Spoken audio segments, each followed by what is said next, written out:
vous allez dans les rues, les femmes aujourd'hui qui font des jus de bissap, dernièrement couper toutes ces choses. Il dit observez, elles vont prendre ces pots que vous voyez. Quand elles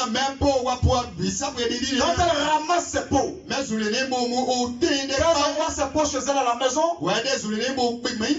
il dit c'est ça la justification. Mais on ne peut pas encore utiliser ces pots. Amen. Qu'est-ce qu'elle doit faire pour pouvoir faire son jus de bissap et de nyamakou? Elle doit maintenant laver. Amen. Elle doit sanctifier la chose. Elle doit rendre la chose pure. Alors, savez-vous ce qu'elle va faire? Elle va prendre l'eau de Javel. Elle va mettre dans de l'eau. Et elle va plonger ses petits pots. Et elle va les laver. Qu'est-ce qu'elle fait? Elle prépare les pots pour le service. Les pots vont être utilisés. Les pots vont être utiles. Pour qu'elle puisse y mettre du bissap. Amen, sœur. Est-ce que tu me suis, sœur Sylvie? Ces pots vont être utilisés. Alors elle les lave avec de l'eau de Javel. Avec de l'eau de l'eau. Elle les rince parfaitement. Et elle les met à côté.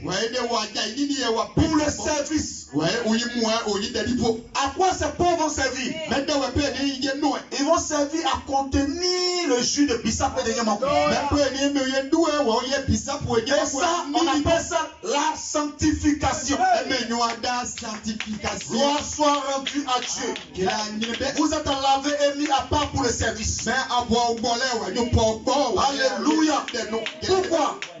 Parce que Dieu va vous utiliser. Alléluia. Et c'est une étape d'amertume. C'est une étape très douloureuse. C'est une étape que beaucoup ne peuvent pas supporter parfois. Pourquoi pasteur tu dis cela? Parce que là c'est la parole qui vous lave. Ce n'est pas un homme qui vous parle et qui vous met dans une douche pour vous laver. Non, mon frère, non, ma soeur. Là c'est Dieu lui-même qui prend le soin de vous nettoyer. Dieu soit béni. C'est Dieu lui-même qui prend le soin de vous laver. Est-ce que nous sommes ensemble ce matin? C'est un moment d'amertume. C'est un moment douloureux. C'est un moment de séparation totale. Que Dieu vous bénisse en ce matin. Alléluia. Écoutez. Peut-être que tu es une jeune sœur.